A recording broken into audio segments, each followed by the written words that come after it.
Nagkaengkwentro sa Dato Saudi Ampatuan, Maguindanao del Sur ang militar at ang Bangsamoro Islamic Freedom Fighters o BIFF Karyalan Faction. Ilang oras ding tumagal ang bakbakan. Nagpaplano silang paggawa ng mga karahasan laban sa ating mga kasundaluhan at sila ay nag-iipon-ipon doon kaya nagkasatalayo agad ng operasyon. Ayon sa AFP, 12 ang namatay sa panig ng BIFF, kabilang ang leader umano ng grupo na si alias Karyalan.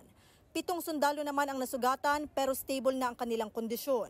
Sa isinagawang clearing operation, na-recover ng otoridad ang 12 mga armas na pinaniniwala ang pagmamayari ng BIFF. Karyalan is one of my during my platoon leader days. So it is a big impact for the BIFF.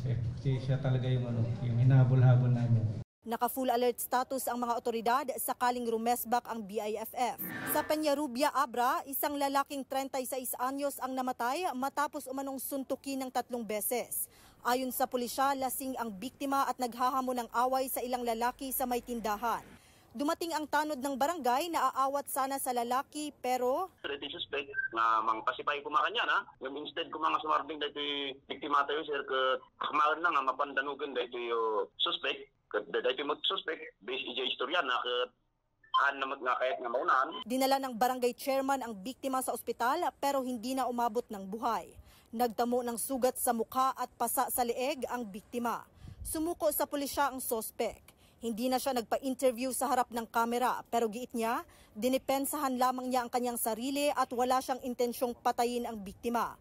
Hustisya naman ang sigaw ng pamilya ng biktima. Kahit hustisya. Nakastoy nga napasama kinilakay ko. Amok ka suker nilakay ko, kumawal matindi din ang dangran na ito. Sugatan naman ang isang tricycle driver matapos tagain ang kanyang kasamahan sa Kanaman, Camarines Sur. Ayon sa pulisya, magkasama ang dalawa na pumunta sa isa pa nilang kasama para mag-inuman.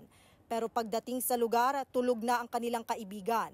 Pinilit daw itong gisingin ng sospek at doon na sila nagkasuntukan ng biktima hanggang sa mauwi sa pananaga. Nagkuaining sundang si sospek. Duman napigtagaan niya sa iba't ibang parte kang lawas si biktima. Tumakas ang sospek at pinaghahanap na ng pulisya. Nagpapagaling pa sa ospital ang biktima. Para sa GMA Integrated News, Abby Caballero ng GMA Regional TV 1 Mindanao, ang inyong saksi. Sa loob ng isang bar sa Las Piñas City, nagkakasiyahan ang dalawang grupo sa magkahiwalay na mesa. Pero biglang nagkaroon ng komosyon nang sila'y magtulakan at magsigawan.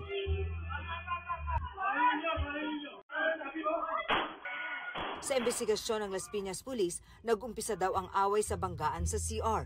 Pagbalik sa kanilang table, nakisali na rin ang iba pa nilang kagrupo. Nagsigawan, nagpalitan ng hindi magandang salita. Hanggang itong ating isang kabilang grupo na tumayo. Naawat naman daw ito ng floor manager, kaya bumaba na ang ilan sa kanila. Doon naman, nag-hysterical itong babae na grupo ng mga biktima, nagsisigaw, hanggang itong isang suspect natin, na si alias Boss, nagwala na rin at inutusan itong isang suspect natin na alias Dexter, na itusan, barilin mo na yan. 4 ang tinamaan sa pamamaril ng suspect na kinilalang si alias Dexter. Isang babae na ngayon ay kritikal ang lagay sa ospital matapos tamaan ng bala sa ulo. 3 iba pa ang tinamaan sa iba't ibang parte ng katawan.